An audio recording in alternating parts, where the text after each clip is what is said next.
ആയിരുന്ന അംഗമായിട്ടുള്ള പദമില്ലാത്ത ജീവൻ പാഠം എഴുതിയ ആ ഗ്രൂപ്പിലുള്ള രാധാകൃഷ്ണ മാഷിനെ സ്നേഹപൂർവ്വം ക്ഷണിച്ചു.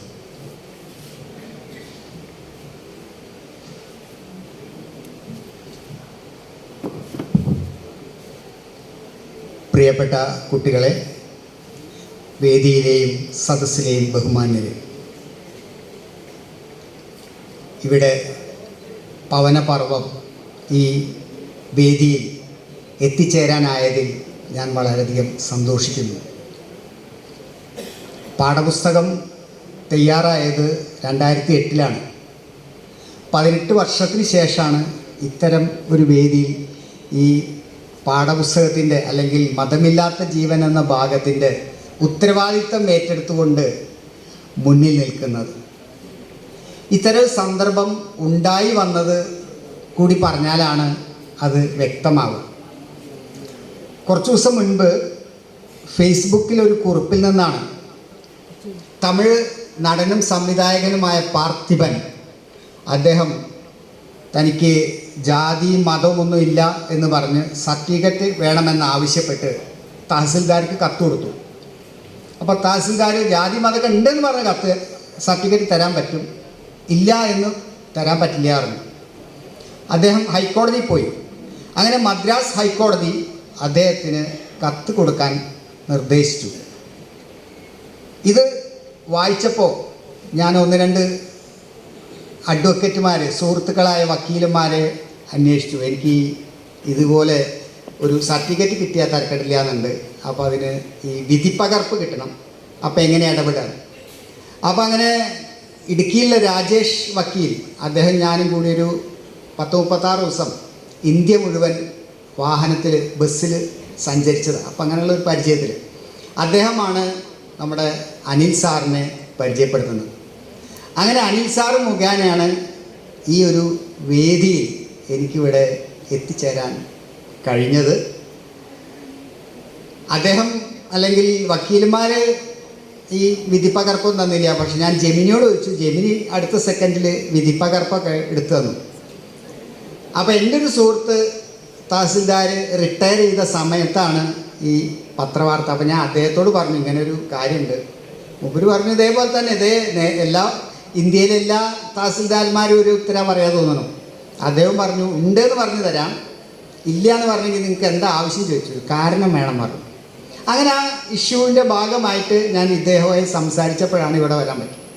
ഇപ്പോൾ ഇവിടെ ഇത്തരമൊരു വേദിയിൽ വന്നതിൻ്റെ ആവേശത്തിലാണ്. എന്തുകൊണ്ടാണ് നമ്മളൊക്കെ വളരെ ആലോചനാമൃതമാക്കി അല്ലെങ്കിൽ ആലോചിക്കുന്ന ഒരു വിഷയമാണ്, എന്തുകൊണ്ടാണ് നമ്മളൊക്കെ വിദ്യാഭ്യാസത്തിൽ മുന്നിൽ നിൽക്കുന്ന കേരളീയർ, എല്ലാ അർത്ഥത്തിലും 100% അതിനപ്പുറമൊക്കെ വിദ്യാഭ്യാസത്തിൽ നിൽക്കുന്ന ആൾക്കാർ ഇത്തരം മതവിശ്വാസവും അന്ധവിശ്വാസമൊക്കെ ഇത്ര അധികം സൂക്ഷിക്കുന്നത് അല്ലെങ്കിൽ കൊണ്ടു നടക്കുന്നത് എന്തുകൊണ്ടാവും? ആ ഒരു ചോദ്യമാണ് ഇതിലെ ഏറ്റവും പ്രസക്തമായ കാര്യം എന്നാണ് എനിക്ക് തോന്നിയിട്ടുള്ളത്. അതിൻ്റെ ഒരു കാരണം ഇവിടെയുള്ള മാധ്യമങ്ങളാണ്. നമ്മുടെ മാധ്യമങ്ങൾ മുഴുവൻ ഇത്തരം മതവിശ്വാസത്തെയും അന്ധവിശ്വാസത്തെയൊക്കെ ഊട്ടിയുറപ്പിക്കുന്ന രീതിയിലാണ് എല്ലാ മാധ്യമങ്ങളും പൊതുവെ ഇടപെടുന്നത്. ഇപ്പോൾ മാതൃഭൂമി പത്രത്തിൽ ഞായറാഴ്ച അമൃതാനന്ദമയിയുടെ ഒരു ലേഖനമുണ്ട്. ലേഖനം ഗൗരവമുള്ളതല്ല, വാട്സപ്പ് യൂണിവേഴ്സിറ്റിയിൽ വരുന്ന കുറേ സാധനങ്ങളൊക്കെയാവും. പക്ഷെ അതിൻ്റെ അടിയിലുള്ള പ്രശ്നം അമ്മ എന്നാണ് അവർ എഴുതിയത്. ഈ കേരളത്തിൻ്റെ മുഴുവൻ അമ്മയാണ് എന്ന് ആരെ തീരുമാനിച്ച്? ആ പത്രം സ്വയം അവരെ അമ്മയായിട്ട് അവതരിപ്പിക്കുക. പക്ഷെ അവർ ചിലപ്പോൾ ഉത്തരേന്ത്യയിലെ ഒരാളെ ആൾ ദൈവം എന്നൊക്കെ പറഞ്ഞ് ചിലപ്പോൾ വാർത്ത എഴുതും. പക്ഷേ ഇവരെക്കുറിച്ച് ആൾ ദൈവം എന്നൊന്നും പറഞ്ഞ് അവർ വാർത്ത എഴുതില്ല. അപ്പോൾ ഇത്തരം വ്യക്തികൾ അല്ലെങ്കിൽ ഒരു സ്ഥാപനം, ഒരു പത്രം നമ്മുടെയൊക്കെ ഉള്ളിൽ എങ്ങനെയാണ് ഇത്തരം അന്ധവിശ്വാസത്തെയൊക്കെ അവതരിപ്പിക്കണമെന്ന് അറിയണമെങ്കിൽ അവർ ഇപ്പോൾ ശബരിമല മകരവിളക്ക് കഴിഞ്ഞിട്ടുള്ള പിറ്റത്തെ ദിവസത്തെ ഒരു പത്രവാർത്ത വായിച്ചാൽ മതി. ശരിക്ക് ദൈവം അവിടെ പ്രത്യക്ഷപ്പെട്ട പോലെയൊക്കെ അവർ എഴുതുക. എന്തിന്? അപ്പോൾ ഒരു വാർത്ത കൊടുക്കുക എന്നതിൻ്റെ യാഥാർത്ഥ ധർമ്മം തന്നെ മറികടന്നുകൊണ്ട് ആളുകളെ തെറ്റിദ്ധരിപ്പിക്കുന്നിടത്താണ് അവർ. രണ്ടാമത് ഉള്ള കാര്യം നമ്മുടെ വിദ്യാഭ്യാസമാണ്. വിദ്യാഭ്യാസം ഒരിക്കലും യുക്തിസഹമായി നമ്മളെ ചിന്തിക്കാൻ പ്രേരിപ്പിക്കുന്നതല്ല, മറിച്ച് വിശ്വാസത്തെ ഊട്ടിയുറപ്പിക്കുന്ന രീതിയിലാണ് നമ്മുടെ വിദ്യാഭ്യാസ സംവിധാനങ്ങൾ. 98 മുതൽ പാഠപുസ്തകങ്ങൾ നിർമ്മിക്കുന്നതിൽ ഇടപെട്ട ഒരാൾ എന്നുള്ള എനിക്കിത് കുറച്ചുകൂടി നന്നായി പറയാൻ പറ്റും. 2005 നാഷണൽ കരിക്കുലം ഫ്രെയിംവർക്ക് NCF കേന്ദ്രം പുറത്തിറക്കി. ഇതിൻ്റെ ഭാഗമായി കേരളത്തിൽ കേരള കരിക്കുലം ഫ്രെയിംവർക്ക് രൂപപ്പെടുത്തി. അത് വളരെ വിപുലമായി ഇപ്പോൾ കഴിഞ്ഞ പ്രാവശ്യം ഉണ്ടായ പോലെ നാട്ടുകാരോടൊക്കെ ചർച്ച ചെയ്ത് വളരെ വിപുലമായി ചർച്ച ചെയ്തിട്ടാണ് അങ്ങനെ ഒരു സാധനം ഉണ്ടാക്കിയത്. ഇത് ഇത്തരത്തിലുള്ളൊരു ഗൗരവമായ പ്രശ്നത്തെയാണ് അഡ്രസ്സ് ചെയ്തത്. എന്താണ് കേരളത്തിൻ്റെ സാമൂഹിക, സാമ്പത്തിക, സാംസ്കാരിക രംഗത്ത് നിലവിലുള്ള പ്രശ്നം? ആ വിദ്യാഭ്യാസം എന്ന് പറയുന്നത് ഇത്തരം പ്രശ്നങ്ങളെ അഡ്രസ്സ് ചെയ്യാൻ കഴിയുന്ന ഒരു തലമുറ വളർന്നു വരണം. ആ കരിക്കുലം എന്നതിൻ്റെ ഒരു യഥാർത്ഥ സെൻസിൽ ചർച്ച ചെയ്ത ഒരു പാഠ്യപദ്ധതി പരിഷ്കരണമായിരുന്നു KCF 2007. ഇതിൻ്റെ ഭാഗമായി പാഠപുസ്തകങ്ങൾ രൂപപ്പെട്ടപ്പോൾ ആ പാഠപുസ്തകങ്ങൾ അതുവരെ ഉണ്ടായിരുന്ന പാഠപുസ്തകങ്ങളിൽ നിന്ന് തീർത്തും വ്യത്യസ്തമായിരുന്നു. അതിന് മുൻപൊക്കെ എന്താ വെച്ചാൽ നിലവിലുള്ള പാഠപുസ്തകത്തിലെ കുമാരനാശാൻ്റെ കവിത ഒന്നാമത്തെ ഉള്ള രണ്ടാമത്തെ വയ്ക്കും, വേറെ ഒരു കവിത അപ്പുറത്ത് വയ്ക്കും, ഏതെങ്കിലും പുതിയ രണ്ടാളുടെ കവിത വയ്ക്കുമെന്നല്ലാതെ യഥാർത്ഥ കാര്യത്തിൽ ഒരു മാറ്റവും വരുത്താത്തിടത്തുനിന്ന് പാഠ്യപദ്ധതി പ്രസ്താവനകളും പാഠ്യപദ്ധതി ലക്ഷ്യങ്ങളൊക്കെ മാറ്റി തീർത്ത് പുതിയ രീതിയിൽ കുട്ടികളെ കണ്ട് സാമൂഹ്യ പ്രശ്നങ്ങളെ പ്രശ്നാധിഷ്ഠിത പാഠ്യപദ്ധതി എന്നായിരുന്നു അതിൻ്റെ പേര്. അറിവ് നിർമ്മാണ പ്രക്രിയയ്ക്ക് ഊന്നൽ നൽകിക്കൊണ്ടുള്ളൊരു പാഠ്യപദ്ധതി മുന്നോട്ട് വെച്ച സന്ദർഭമായിരുന്നു. അതായത് അറിവ് എന്ന് പറഞ്ഞാൽ മറ്റൊരാൾ കൊടുക്കുന്നതല്ല, കുട്ടികൾ സ്വയം അറിവ് നിർമ്മിക്കേണ്ടവരാണ് എന്ന ഒരു കാഴ്ചപ്പാടിലാണ് ആ പാഠപുസ്തകം. ഇപ്പോൾ ഒരു ഉദാഹരണം പറഞ്ഞാൽ, ഇപ്പോൾ 3ാം ക്ലാസ്സിൽ പരിസ്ഥിതി പഠനത്തിലാവും, ചിലപ്പോൾ സയൻസ് പുസ്തകത്തിലാവും ഇന്ത്യയുടെ ദേശീയ മൃഗം, ദേശീയ പക്ഷി ഒക്കെ കടന്നു വരിക. ശരിക്കും ഇതൊരു സയൻറ്റിഫിക്കായിട്ടുള്ളൊരു അറിവല്ല, ഒരു ഇൻഫർമേഷനാണ്. അത് ഭാഷാ പുസ്തകത്തിലോ വേറെ എവിടെയെങ്കിലും വരുന്നതാണ്. അതൊരു സയൻസ് അല്ല. ശരിക്കും ഗവൺമെൻറ് അതാത് കാലത്ത് ഗവൺമെൻറ് നിശ്ചയിച്ച ഒരു ഇൻഫർമേഷൻ, കേവലം ഒരു അറിവാണ്. അത് സയൻസായിട്ടാണ് പഠിപ്പിക്കുന്നതെന്ന് ഒരു അസംബന്ധമാണ്. ഇതുപോലെ ഇത്തരത്തിലുള്ള കുറേ ഇതിനെ മാറ്റിമറിക്കാൻ ശ്രമം നടത്തിയത്, പരമ്പരാഗതമായ രീതികളെ മാറ്റിമറിക്കും. അങ്ങനെ നമ്മുടെ സാമൂഹിക പ്രശ്നങ്ങൾക്കൊരു 8 പ്രശ്നങ്ങളാണ് അന്ന് മുന്നോട്ട് വെച്ചത്. ആ 8 പ്രശ്നങ്ങളെ പരിഹരിക്കാൻ സാധ്യമായ ഒരു തലമുറ, സമൂഹം വളർന്നു വരണമെന്നായിരുന്നു ആ പാഠ്യപദ്ധതിയുടെ ഒരു കാഴ്ചപ്പാട്. വിശ്വമാനവൻ എന്ന കാഴ്ചപ്പാട് രൂപപ്പെടാത്ത അവസ്ഥ, അതായിരുന്നു ഒരു പ്രശ്നം. അധ്വാനശേഷി വികാസത്തിൻ്റെ അഭാവം. ഇപ്പം നമുക്കറിയാം, വിദ്യാഭ്യാസം കിട്ടിക്കഴിഞ്ഞാൽ ശാരീരിക അധ്വാനമൊക്കെ മോശമാണ് എന്നൊരു തെറ്റായ ചിന്തയാണ് ആളുകളിൽ വരുന്നത്. ശരിക്കും അധ്വാനത്തിലൂടെയാണ് ഈ ലോകം മുഴുവൻ മെച്ചപ്പെടുന്നത് എന്ന് മനസ്സിലാക്കുന്നതിന് പകരം കായികമായ എല്ലാ അധ്വാനവും മോശമാണ് എന്നൊരു തെറ്റിദ്ധാരണ നമ്മുടെ വിദ്യാഭ്യാസം ഉണ്ടാക്കണം. അപ്പോൾ അതൊരു പ്രശ്നമായി. സാംസ്കാരിക തനിമയെക്കുറിച്ചും അതിൻ്റെ സ്വതന്ത്ര വികാസത്തെക്കുറിച്ചുമുള്ള ധാരണക്കുറവ്. ശരിക്കും സംസ്കാരം എന്ന് പറഞ്ഞാൽ പരമ്പരാഗതമായ സാധനങ്ങളൊക്കെ ആവർത്തിച്ച് കൊണ്ടുപോകല്ല, അതിങ്ങനെ വളർന്നു വരുന്നതും നാം തിരുത്തുന്നതും മെച്ചപ്പെടുത്തുന്നതാണെന്നുള്ളൊരു ധാരണ നമ്മുടെ കുട്ടികൾക്ക്. കൃഷി ഒരു സംസ്കാരമായി കാണാത്ത അവസ്ഥ, കൃഷിയെക്കുറിച്ച് നമ്മുടെ നിലവിലുള്ള ധാരണകളുടെ തകരാറ്, ശാസ്ത്രീയമായ പൊതുജനാരോഗ്യ കാഴ്ചപ്പാടിൻ്റെ അഭാവം. പൊതുജനാരോഗ്യത്തെക്കുറിച്ച് നാം ധരിച്ചിരിക്കുന്ന ഒരു പ്രശ്നം അല്ലെങ്കിൽ ഒരു അസുഖം എന്ന് പറഞ്ഞാൽ കേവലം ഒരു വ്യക്തിയുടെ പ്രശ്നമാണ്, അയാളുടെ പണവും അയാളുടെ ജീവിതവും തമ്മിലാണ് ബന്ധം എന്നുള്ള തെറ്റിദ്ധാരണയിലായിരുന്നു അതുവരെ നമ്മൾ. കൊറോണ വന്നപ്പോഴാണ് അത് മാറിയത്. കേവലം ഒരു വ്യക്തിയുടെ പ്രശ്നമല്ല ആരോഗ്യ പ്രശ്നം, അതൊരു സമൂഹത്തിൻ്റെ കാഴ്ചപ്പാടാണ്. അങ്ങനെ പൊതുജനാരോഗ്യം എന്ന് പറയുന്ന ഒരു ആശയം തന്നെ ലോകത്തില്ല എന്നല്ല കേട്ടോ പറയണേ, വിദ്യാഭ്യാസത്തിലൂടെ നമ്മുടെ കുട്ടികളുടെ ചിന്തയിലേക്ക് കടത്തിവിടാൻ ശ്രമിച്ചൊരു കാര്യമാണ്. പാർശ്വവൽക്കരിക്കപ്പെട്ടവരോടുള്ള പരിഗണന ഇല്ലായ്മ, അതായിരുന്നു മറ്റൊരു പ്രശ്നം. അതായത് സ്ത്രീകൾ, ഭിന്നശേഷിക്കാർ, സാമൂഹികമായി പിന്നോക്കം നിൽക്കുന്ന ആളുകളോടൊക്കെ നമുക്ക് പൊതുബോധം ഉണ്ടാക്കിയിട്ടുള്ള പത്രങ്ങളും മാധ്യമങ്ങളൊക്കെ ഉണ്ടാക്കിയൊരു പൊതുബോധം എന്ന് പറഞ്ഞാൽ അത് തെറ്റായൊരു പൊതുബോധമാണ്. അവർ നമ്മളിൽ ഒരാളാണ് എന്ന രീതിയിലുള്ള പാർശ്വവൽക്കരിക്കപ്പെട്ടവരോടുള്ള ഒരു അനുഭാവപൂർണമായ ചിന്ത ഓരോ കുട്ടിയിലും വേണം. അങ്ങനെ ആദിവാസി വിഭാഗവുമായി ബന്ധപ്പെട്ടൊക്കെ നല്ല വിശദമായൊരു പഠനവും കാഴ്ചപ്പാടൊക്കെ ആ പാഠപുസ്തകങ്ങളിൽ ഉണ്ടായിരുന്നു. ശാസ്ത്രീയമായ സ്ഥലജല മാനേജ്മെൻറ്റിൻ്റെ അഭാവം. നമുക്കറിയാം, പാടം തൂർക്കുന്നു അല്ലെങ്കിൽ കുന്നിടിക്കുന്നു എന്നൊക്കെ രീതിയിലാണ് നമ്മളിതിനെ കാണുന്നത്. ഇങ്ങനെ ഇത് ഏതെങ്കിലും ഒരു കേവലം ഒരു വ്യക്തിയുടെ പ്രവർത്തനമല്ല, അതൊരു പ്രദേശത്തിൻ്റെ ശാസ്ത്രീയമായ സ്ഥലജല മാനേജ്മെൻറ്റ് എങ്ങനെയാവണം എന്നതാണ് കുട്ടികൾ പഠിക്കേണ്ടത്. അല്ലെങ്കിൽ എന്താ വെച്ചാൽ ഒരു ഇപ്പോൾ ഹൈവേ ഉണ്ടാക്കാൻ വേണ്ടി കല്ലെടുക്കുമ്പോൾ അവിടെ പോയി തർക്കമുണ്ടാക്കും. അതിൻ്റെ ഇരട്ടി അപ്പുറത്ത് അയാൾ വീട് വയ്ക്കുമ്പോൾ ആരും തർക്കമുണ്ടാക്കില്ല. അതൊരു പൊതു വിഷയത്തെ, ഒരു പ്രദേശത്തിൻ്റെ സ്ഥലജല മാനേജ്മെൻറ്റ് എങ്ങനെയാവണം എന്നല്ല നമ്മൾ അവിടെ കുട്ടികൾ ഓൾറെഡി പഠിച്ചു വച്ചിട്ടുള്ളത്. പരിസ്ഥിതി സൗഹൃദമായ വ്യവസായവൽക്കരണത്തിൻ്റെയും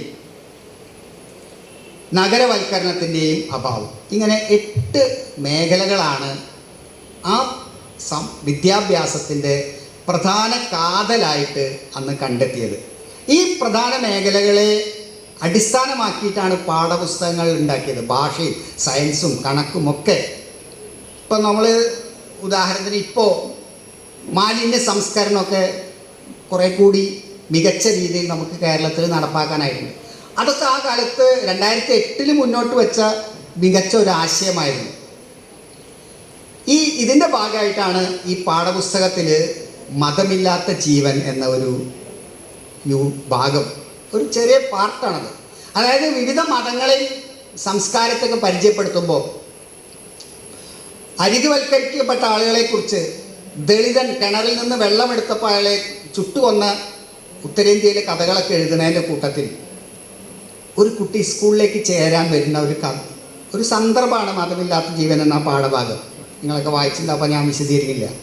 അൻവർ റഷീദ് അച്ഛനും ലക്ഷ്മി ദേവി അമ്മയായിട്ടുള്ള ഒരു കുട്ടി ഹെഡ് മാസ്റ്റർ എടുത്ത് വരുമ്പോൾ ഹെഡ് മാസ്റ്റർ ചോദിക്കുന്ന ഒരു കാര്യം, പക്ഷേ ഇത് പുസ്തകം കാരണം ഡ്രാഫ്റ്റ് ഞാൻ എഴുതിയാലും ഞങ്ങളുടെ ഒരു ചെറിയ ടീമാണ് അത് ചർച്ച ചെയ്യുക. ആ ടീമിൽ ആര് തർക്കിച്ചാലും ഇത് ഒഴിവാകും. ടീമിന് തർക്കമുണ്ടായില്ല. അത് കഴിഞ്ഞ് എക്സ്പെർട്ട് കമ്മിറ്റി പരിശോധിച്ച് അവർക്കും തർക്കമുണ്ടായില്ല. അത് കഴിഞ്ഞ് SCRT വിദഗ്ധർ പരിശോധിച്ച് അവർക്കും തർക്കമുണ്ടായില്ല. അത് കഴിഞ്ഞ് കരിക്കുലം കമ്മിറ്റി പരിശോധിച്ച് അവർക്കും തർക്കമുണ്ടായില്ല. അങ്ങനെയാണ് ആ പാഠപുസ്തകത്തിലേക്ക് കടന്നു വരുന്നത്. അല്ലാതെ ഒരാൾ എന്തെങ്കിലും എഴുതി അതൊക്കെ പാഠപുസ്തകത്തിൽ വരുന്നില്ല. അത്രയും പല ഘട്ടങ്ങളിലൂടെ കടന്നു പോയിട്ടാണ് വരുന്നത്. ഈ ഘട്ടങ്ങളിലൊന്നും അത് തടസ്സപ്പെടുത്തില്ല. കാരണം എന്താ, അതത്ര അബദ്ധമല്ല എന്ന് ചിന്തിക്കാവുന്ന ആളുകൾ അതിലുണ്ടായിരുന്നു. പിന്നെ എപ്പോഴാണ് പ്രശ്നം തുടങ്ങിയത്? ദീപിക പത്രത്തിലാണ് ഇതുമായി ബന്ധപ്പെട്ട ആദ്യ വാർത്ത പുറത്തു വരുന്നത്. ദീപിക പത്രത്തിൽ കുട്ടികളെ മുഴുവൻ മതമില്ലാത്തവരാക്കാൻ ശ്രമം. അത് ഇടതുപക്ഷ സർക്കാരാണ്. അച്യുതാനന്ദൻ MA ബേബിയാണ് അന്ന് വിദ്യാഭ്യാസ മന്ത്രി ആ കാലത്ത്. ദീപിക പത്രമാണ് ആദ്യമായിട്ട് ഇങ്ങനെ ഒരു ഫ്രണ്ട് പേജിലെ അടിയിൽ കുറേ കോളങ്ങളായിട്ടൊരു വാർത്ത വന്നു. പിന്നെ അതോടുകൂടി എല്ലാവരും ഏറ്റെടുത്തു. ഒരു കുട്ടി ഇവിടെ കുട്ടി ജനിക്കുമ്പോൾ മതമുണ്ടാകും. പിന്നെ ഈ നമ്മളൊക്കെ കൂടി, അല്ലെങ്കിൽ അച്ഛനും അമ്മയും സമൂഹമൊക്കെ കൂടി ഇയാളെ പഠിപ്പിച്ചെടുക്കണതാണ് മതബോധം. അല്ല ആ കുട്ടികൾക്ക് എന്ത് മതമുള്ളത്? ആ ജീവൻ എന്ന് പറയുന്നത് ഒരു കുട്ടി ഭൂമിയിൽ ജനിച്ചു വീഴുമ്പോഴുള്ള ഒരു സാഹചര്യത്തെയാണ് എന്നൊക്കെ ഉള്ളതിന് പകരം നിലവിലുള്ള സമൂഹത്തെ മതവിരുദ്ധരാക്കുക. കാരണം നമ്മുടെ പാഠപുസ്തകത്തിൽ അതിന് മുൻപ് നേരത്തെ പറഞ്ഞില്ലേ, കുട്ടിയുടെ ജാതി മതവും ചേർത്തില്ലെങ്കിൽ ഈ ഫോം പൂർണ്ണമായി ഫില്ല് ചെയ്തില്ലേ കുട്ടിയെ ചേർത്താൻ പറ്റില്ല എന്ന് പറയുന്ന അധ്യാപകരുള്ളിടത്ത് ഇങ്ങനൊരു കാര്യം പാഠപുസ്തകത്തിൽ കടന്നു വന്നാലുള്ള ഗൗരവം അതും ബോധ്യപ്പെട്ടത് മതങ്ങൾക്കാണ്, മതമേധാവികൾക്കാണ്, മതസംഘടനകൾക്കാണ്, മതം കൊണ്ട് ജീവിക്കുന്നവർക്കാണ്. അങ്ങനെ അവരെല്ലാവരും കൂടി ഇറങ്ങി പുറപ്പെട്ടു. അങ്ങനെ അതിനെ മാറ്റി തീർക്കാൻ സർക്കാർ KN പണിക്കർ കമ്മിറ്റി വെച്ചു. ആ കമ്മിറ്റിയുടെ ഭാഗമായിട്ട് മാറ്റിയത് ഞങ്ങളൊക്കെ തന്നെയാണ്. അപ്പോൾ അത് ഒരു എങ്ങനെയാണ് നമ്മുടെ വിദ്യാഭ്യാസത്തിൽ ഇങ്ങനെയൊക്കെ പറഞ്ഞാലും വളരെ കാതലായ ഒരു പരിഷ്കരണം വരുമ്പോൾ പൊതു സമൂഹം അതിനെ എതിർക്കുക. ഇതിൻ്റെ തൊട്ട് മുൻപ് ഇതുപോലെ കാതലായ പരിഷ്കരണം വന്ന് DPPയുടെ ഭാഗമായിട്ടാണ്. അപ്പോൾ പത്രങ്ങളൊക്കെ മാഷ് ആന കളിക്കുകയാണ്, ടീച്ചർ അങ്ങനെ കളിക്കുകയാണ്, ഇങ്ങനെ കളിക്കുക, അതായത് അതിനെ എതിർക്കാൻ പറ്റാത്തപ്പോൾ അതിനെ പരിഹസിച്ചുകൊണ്ട് തോൽപ്പിക്കുക എന്നതാണ് നമ്മുടെ വലതുപക്ഷ മാധ്യമങ്ങൾ ചെയ്യുന്ന പ്രധാന ധർമ്മം. അതേപോലെ ഇതിനെ പരിഹസിക്കാൻ പറ്റാത്ത ഭാഗം എന്ന നിലയ്ക്കാണ് അത് വളരെ തർക്കം ഉന്നയിച്ചത്. ഇത് ഒരു ഉദാഹരണമാണ്. ഇത് മാത്രമല്ല, മറ്റൊരു ഉദാഹരണം കൂടി പറഞ്ഞ് ഞാൻ നിർത്താം. ഈ വൈകിയ വേളയിൽ അങ്ങനെ അധികം വിശദീകരിക്കേണ്ടതല്ല, പക്ഷേ യഥാർത്ഥത്തിൽ കുറേ വിശദീകരിക്കാനുള്ള വിഷയം. ഇപ്പം നമ്മുടെ എന്തൊരു കാര്യത്തിൽ പിന്നീട് വന്ന പരിഷ്കരണങ്ങളിലൊക്കെ ഉണ്ടായൊരു തകരാറ്, നമ്മളൊരു ചെറിയ പ്രശ്നം മുന്നോട്ട് വെച്ചാൽ പോലും, ഇപ്പോൾ ഉദാഹരണം നമ്മൾ കുട്ടികളൊക്കെ പോയോ? എല്ലാവരും പോയല്ലേ? അവരോടൊരു ചോദ്യം ചോദിക്കാനായിരുന്നു. സാരില്ല, ഞാൻ ഈ പാഠപുസ്തകം ഉണ്ടാക്കുമ്പോൾ പിന്നീടൊക്കെ ക്ലാസ് മുറിയിലൊക്കെ പോയിട്ട് ഇതൊരു ട്രൈ ഔട്ടൊക്കെ നടത്തിയിട്ടാണ് ചെയ്യുക. അങ്ങനെ പാലക്കാട് മോയൻസ് ഗേൾസ് ഹൈസ്കൂളിൽ പോയി. അപ്പോൾ നമ്മൾ കുട്ടികളോട് പറഞ്ഞു, നിങ്ങൾ കിഴക്കോട്ട് കഴിച്ചു കൊണ്ട് പറഞ്ഞു. അപ്പോൾ അവരൊരു സ്ഥലത്തേക്ക്, ഇവിടെ കിഴക്ക്, ഇവിടെയല്ലേ, അവിടെ കിഴക്കല്ലേ, ആ ശരി, അവിടേക്ക് കഴിച്ചുകൊണ്ട്, ശരി പടിഞ്ഞാട്ട് കഴിച്ചുകൊണ്ട് പറഞ്ഞു, അവിടേക്ക്. ഇനി നമ്മുടെ കാശ്മീരിൻ്റെ നേർക്ക് കഴിച്ചുകൊണ്ട് പറഞ്ഞു. അപ്പോൾ കുട്ടികളൊക്കെ ഇങ്ങനെ, അപ്പോൾ ഞാൻ കാശ്മീർ ഇപ്പോൾ ഇവിടെയാണല്ലേ, കാശ്മീർ മുകളിൽ നമ്മുടെയൊക്കെ ഉള്ളിൽ ഇന്ത്യ ഇങ്ങനെ നിൽക്കുകയാണ്.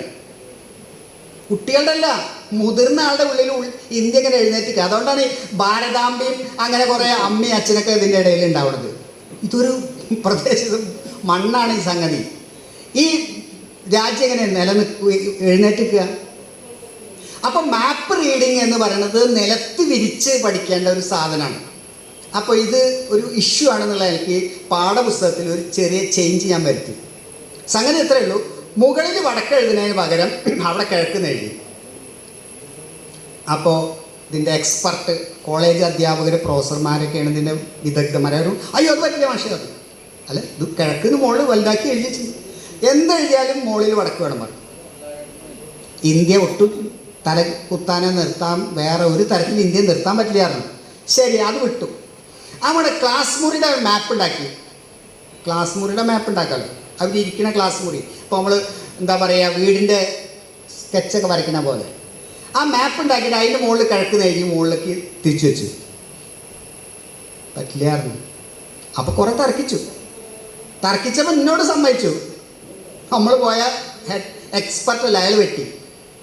അതായത് ഒരു മാപ്പിൽ, ഒരു ക്ലാസ് മുറിയുടെ ചിത്രത്തിൽ മുകളിൽ കിഴക്ക്, വടക്ക്, തെക്ക്, പടിഞ്ഞാറ് എന്ന് എഴുതിയാൽ പോലും അത് നമ്മുടെ പാഠപുസ്തകത്തിൽ ചേർക്കാൻ പറ്റാത്ത വിധം നമ്മുടെയൊക്കെ യുക്തി ചിന്തയും യുക്തിബോധമൊക്കെ വെറുങ്ങലിച്ച് നിൽക്കുന്ന ഒരു സമൂഹത്തിലാണ്. അപ്പോൾ ഇതാണ് ഇത്തരം ആൾക്കാരായി ഇവരെ മുന്നിൽ നിൽക്കുന്നത്, ഇതിൻ്റെ നിയന്ത്രിക്കുന്നത് എന്ന് വന്നാൽ പിന്നെ എങ്ങനെ ഉണ്ടാവുക? അപ്പോൾ അതുകൊണ്ട് നമ്മുടെ വിശ്വാസാധിഷ്ഠിതമായ രീതിയിലാണ് നിലവിൽ വിദ്യാഭ്യാസ പ്രവർത്തനങ്ങളൊക്കെ നടക്കുന്നത്. അവിടെ യുക്തിക്ക് പ്രാധാന്യം വരുമ്പോൾ മാത്രമാണ് ഈ കുട്ടികൾ യുക്തിപൂർവം ചിന്തിക്കണം. ശരിക്കും അറിവ് നിർമ്മാണ പ്രക്രിയ എന്ന് പറയുന്നതൊക്കെ നമ്മുടെ യുക്തിബോധത്തെയും നമ്മുടെ ചിന്താ പ്രക്രിയയിലും ഊന്നിയിട്ടുള്ള ഒരു കാര്യമാണ്. പക്ഷേ നിർഭാഗ്യവശാൽ നമ്മുടെ പാഠപുസ്തകങ്ങളൊന്നും അതിനനുസൃതമായി നിർമ്മിക്കുന്നതിന് ഇന്ന് കേരളത്തിൽ സാധ്യമല്ലാത്ത ഒരു അക്കാദമിക സാഹചര്യമാണ് നിലനിൽക്കുന്നത്. അതുകൊണ്ടാണ് ഇപ്പോൾ ഡിഗ്രിക്കൊക്കെ ഏതെങ്കിലും ഒരു കവിതയോ ഒരു പുസ്തകമൊക്കെ വന്നാൽ അതിൻ്റെ മുകളിൽ തർക്കിക്കുന്ന ആൾക്കാർ. ഈ 18-20 വയസ്സായ ഒരു കുട്ടി ഒരു പാഠം വായിക്കുന്നതിന് ബാക്കി നാട്ടുകാരൊക്കെ എന്തിനാണ് തർക്കിക്കണേ? വളരെ യുക്തിഹീനമായ. പക്ഷെ പത്രങ്ങളൊക്കെ അതിൻ്റെ മുകളിൽ കയറി ലഹളണ്ടാക്കും. പത്രങ്ങൾ എഴുതുമ്പോൾ നമ്മുടെ ഭരണത്തിലിരിക്കുന്ന ആൾക്കാർക്കും ഉദ്യോഗസ്ഥന്മാർക്കും മന്ത്രിമാർക്കൊക്കെ പേടിയാവും. അപ്പം അങ്ങനെയാണ് ഇതിൻ്റെ ഒരു സാഹചര്യം. എന്തായാലും ഈ ഒരു വാക്ക് പൊതുസമൂഹത്തിന് മുന്നിലേക്ക് വെക്കാൻ, അത് ഇങ്ങനെ ഒരു അവാർഡ് ദാനത്തിനൊക്കെ അതിൻ്റെ പങ്കാളിയാവാൻ, അതിൻ്റെ ഭാഗമാവാൻ കഴിഞ്ഞു എന്നതിൻ്റെ ഒരു സന്തോഷത്തിലാണ്. അത് 18 വർഷം കഴിഞ്ഞിട്ടാണെങ്കിലും അതിൻ്റെ ഒരു ആനന്ദം. കാരണം അന്ന് ചെയ്തതൊന്നും തെറ്റല്ല എന്ന ഉത്തമ ബോധ്യം വീണ്ടും നയിക്കും. അപ്പോൾ കഴിഞ്ഞ പാഠ്യപദ്ധതിയിലൊക്കെ ഇതുപോലെ കുറേ ജെൻഡർ ഫോക്കസ് ഗ്രൂപ്പിൻ്റെ ഭാഗമായിട്ടൊക്കെ ഇടപെടാൻ ശ്രമിച്ചു. കുറച്ച് ജെൻഡർ ഇഷ്യൂസ് നമ്മളെങ്ങനെയാണ് ജെൻഡർ ലിംഗനീതി, ജെൻഡർ ജസ്റ്റിസ്, അതായത് തുല്യതയും സമത്വം എന്നതിനൊക്കെ അപ്പുറത്ത് ലിംഗനീതി എങ്ങനെയാണ് കുട്ടികളുടെ ചിന്തയിലേക്ക് കടന്നു വരിക എന്ന രീതിയിൽ പാഠപുസ്തകത്തിൽ ചേഞ്ച് വരുത്താൻ ശ്രമിച്ചിട്ടുണ്ട്. കുറച്ചൊക്കെ മാറ്റം വന്നു. അതും ഇതേപോലെ വലിയ ചർച്ചയായിരുന്നു. അച്ഛൻ നാളികേരം ചിരകണു, ഇതാണോ ഇപ്പോൾ പ്രധാന പ്രശ്നം? അതൊരു പ്രശ്നമായിരുന്നു, അതൊരു കാര്യമാണ്. അച്ഛൻ ഭക്ഷണം ഉണ്ടാക്കിയാലും കുട്ടികൾക്ക് ഭക്ഷണം കഴിക്കാൻ പറ്റുമെന്ന് പറയുന്നത് നിലവിലുള്ള ഈ കാര്യത്തെ ഒന്ന് തിരിച്ചിടായിരുന്നു. ഒരു സന്ദർഭം കൂടി ഇതേപോലെ ഓർമ്മ വന്നാണ്. ഒന്നുമില്ല, ഒരു കുടുംബം എന്താണ് അച്ഛനും അമ്മയും കുട്ടികളും കൂടി വീട് പൂട്ടി പുറത്തിറങ്ങുന്ന സമയത്ത് അമ്മ സ്കൂട്ടർ ഓടിക്കുകയും അച്ഛൻ വാതിൽ പൂട്ടി ഇറങ്ങി വരുന്നൊരു ചിത്രം വരച്ചു. നമ്മൾ നിലവിലുള്ള സാധനത്തേക്ക് ഒന്ന് തിരുത്തി ഒരു നമ്മുടെ ചിന്തയെങ്കിലും ഒന്ന് വരത്തില്ല. അത് നമ്മുടെ എക്സ്പെർട്ടുകൾ സമ്മതിച്ചില്ല, അല്ലാതെ പറ്റില്ല മനുഷ്യർ. അപ്പോൾ ഇങ്ങനെ വളരെ സങ്കടകരമായ ഒരു സാഹചര്യമാണ്. അപ്പോൾ അതുകൊണ്ട് എന്തുകൊണ്ട് കുട്ടികളും നമ്മുടെ ഈ വിദ്യാഭ്യാസത്തിലൂടെ കടന്നുപോയ ആൾക്കാർ അന്ധവിശ്വാസവും അനാചാരങ്ങളൊക്കെ വെച്ച് പുലർത്തുന്നു എന്ന് പറഞ്ഞാൽ അതിൻ്റെ ഉത്തരം നമ്മുടെ വിദ്യാഭ്യാസ രംഗത്ത് തന്നെയാണ്. ഇതിനൊരു ഉദാഹരണമുള്ള അമേരിക്കയുടെ ഒരു കഥയും കൂടിയാണ് ഇതിൽ പറയാനുള്ളത്. അതെന്താ വെച്ചാൽ, ഈ ശീതയുദ്ധം നടക്കുന്ന കാലത്ത് റഷ്യയും അമേരിക്ക ഇങ്ങനെ രണ്ട് തുല്യ ശക്തികളായിരുന്നു. ആദ്യമായിട്ട് ബഹിരാകാശത്തേക്ക് റോക്കറ്റ് വിട്ടത് റഷ്യയായിരുന്നു. അതോടുകൂടി അമേരിക്കയ്ക്ക് ആകെ നാണക്കേടായി. ആദ്യമായിട്ട് റോക്കറ്റ് വിട്ടത് ബഹിരാകാശത്തേക്ക്. അപ്പോൾ അവിടെ ഉടൻ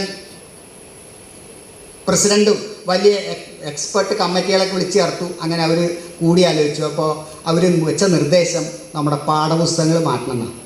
അങ്ങനെ അവർ അവിടുത്തെ ഗണിത പഠനത്തിൻ്റെ രീതി മാറ്റി. ഗണിത പഠനത്തെക്കുറിച്ചുള്ള രീതി മാറ്റി എന്നാണ് അതിൻ്റെ അടിസ്ഥാനം. അങ്ങനെ കുറച്ച് കഴിഞ്ഞപ്പോഴേക്കും അവർ റോക്കറ്റൊക്കെ അവർ വിട്ടു. പിന്നെ അവരായി മുന്നിൽ. അപ്പോൾ എങ്ങനെയാണ് ഒരു സമൂഹത്തിൻ്റെ അല്ലെങ്കിൽ ഒരു രാജ്യത്തിൻ്റെ പുരോഗതിയും ചിന്തയും വിദ്യാഭ്യാസവുമായി ബന്ധപ്പെട്ട് കിടക്കുന്നതെന്നുള്ളതിന് ഞങ്ങൾ പറയാറുള്ള ഉദാഹരണമാണിത്. ഗണിതമാണ് ലോകത്ത് മുഴുവൻ വിദ്യാഭ്യാസത്തിൻ്റെ ഒരു ബെഞ്ച് മാർക്കായിട്ട് ഗണിതത്തിൻ്റെ മാർക്ക് ഉപയോഗിക്കുക. ആ ഒരൊറ്റ പാഠ്യപദ്ധതി മാറ്റിയപ്പോൾ അവിടുത്തെ ആളുകളുടെ രീതി മാറി. നമ്മുടെ ഇവിടെ പാഠപുസ്തക പരിഷ്കരണത്തിൽ ഒട്ടും മാറാത്ത ഒരു പുസ്തകം ഗണിത പാഠപുസ്തകമാണ്. ഇവിടെ ഗണിതം പഠിപ്പിക്കുന്ന ആരെങ്കിലും ഉണ്ടെങ്കിൽ പെട്ടെന്ന് അവർക്കത് ഓർമ്മ വരും. ഇത്തരത്തിൽ നമുക്ക് നമ്മുടെ വിദ്യാഭ്യാസ രംഗത്ത് കുറേ കൂടി സജീവമായി ഇടപെടാൻ കഴിയുമ്പോഴാണ് ഈ വക കാര്യങ്ങളിൽ ഒരു ചലനം ഉണ്ടാക്കാൻ കഴിയുക. അതിൻ്റെ ഒരു തുടക്കക്കാരനോ അല്ലെങ്കിൽ അതിൻ്റെ തുടക്കം എന്നൊന്നും പറയാൻ പറ്റില്ല, ഒരു ഭാഗമാവാൻ കഴിഞ്ഞു എന്നതിൻ്റെ സന്തോഷം, അതിവിടെ വരാനും നിങ്ങളെയൊക്കെ കാണാനും കഴിഞ്ഞതിലുള്ള ആനന്ദം പങ്കെടുപ്പിച്ചുകൊണ്ട് നിർത്തുന്നു.